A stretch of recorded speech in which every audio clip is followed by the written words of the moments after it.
ایک باحجاب خاتون میٹرو پر سوار ہوئی.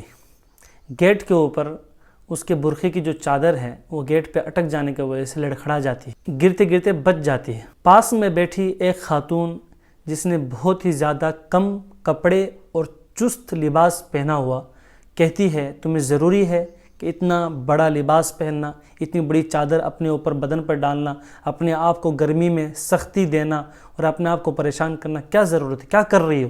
تم سے چلا نہیں جا رہا ہے. اس کے بعد وہ باحجاب خاتون اپنے آپ کو گرنے سے بچاتی ہے، سمیٹتی ہے اپنے آپ کو اور اسی خاتون کے پاس جا کر بیٹھ جاتی ہے. جب میٹرو چلنے لگتی ہے، بوگی بند ہو جاتی ہے، گیٹ بند ہو جاتا ہے، تو وہ باحجاب خاتون اسی عورت جس نے تنگ چست لباس پہنا ہوا ہے اس کے کان میں بولتی ہے کہ یہ میں نے بڑا سا لباس، یہ بڑی سی چادر میں نے تمہارے لیے پہنی ہوئی ہے. وہ عورت حیران ہو جاتی ہے اور کہتی ہے کہ میں نے تمہیں کب کہا کہ اتنا بڑا لباس پہنو، اتنی بڑی چادر اپنے بدن پر ڈالو؟ میں نے تمہیں کب کہا کہ تم گرمی میں اتنی مشقت اٹھاؤ، اتنی پریشان ہو؟ میں نے تو کبھی نہیں کہا تمہیں. اس باحجاب خاتون نے کہا بالکل، میں نے یہ لباس، میں نے یہ بڑی سی چادر تمہارے لیے پہنی ہے، کیونکہ تمہارا شوہر اگر ہے یا نہیں ہے، ہوگا، اگر ہے تمہارا شوہر تو اس نے تم سے وعدہ کیا ہوگا وفائی کا. اس نے تم سے یہ وعدہ کیا ہوگا کہ میں تمہارے علاوہ کسی کو نہیں دیکھوں گا. اس نے تم سے یہ وعدہ کیا ہوگا کہ میں تمہارے علاوہ کسی سے محبت نہیں کروں گا. اس نے تم سے وعدہ کیا ہوگا کہ میں تمہارے سوا کسی سے دل نہیں لگاؤں گا.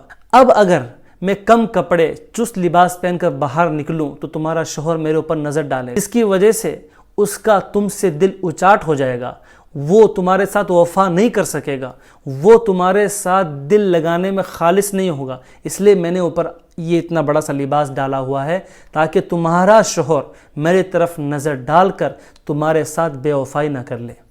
تمہارا شوہر میرے اوپر نظر ڈال کر تم سے اس کا دل اچاٹ نہ ہو جائے، اس لیے میں نے اپنے آپ کو یہ مشقت دی ہوئی. دوسری بات کہ میں نے بھی وعدہ کیا ہو اپنے ہسبینڈ کے ساتھ کہ میں اس کے سوا کسی سے دل نہیں لگاؤں گی، میں اس کے علاوہ کسی کو اپنا بدن نہیں دکھاؤں گی، میں کبھی اس سے اپنا دل اچاٹ نہیں کروں گی. تو میں بھی اپنے وعدے میں پورے اتر سکوں اور میرا شوہر بھی میرے اس وعدے کے وجہ سے وہ میرے ساتھ بھی وفا کر سکے، وہ میرے سوا کسی اور کو نہ دیکھے، وہ میرے سوا کسی سے دل نہ لگائے. میری بہن، یہ بڑا سا لباس میں نے تمہارے لیے پہنا ہوا، لیکن تم جیسی عورتیں جن کی گھروں کی حفاظت ہم کر رہی ہیں، جن کے گھر کو ٹوٹنے سے ہم بچا رہی ہیں، لیکن تم لوگ کم کپڑے چست لباس پہن کر بازاروں میں نکلتے ہیں اور لوگوں کی، مردوں کی نظر تمہارے بدن کو دیکھنے کے لیے بھیک مانگتی ہیں. اب اعتراض تم پہ ہونا چاہیے کہ مجھ پر ہونا چاہیے. اس عورت نے کہا کہ میری بہن، اس اینگل سے میں نے کبھی سوچا ہی نہیں، مجھے معاف کر دو، میں نے تم پر تانا دیا، میں نے تم پر طنز کسا، میں نے تم پر اعتراض کیا. یہ بھی ایک پہلو ہے سوچنے کا.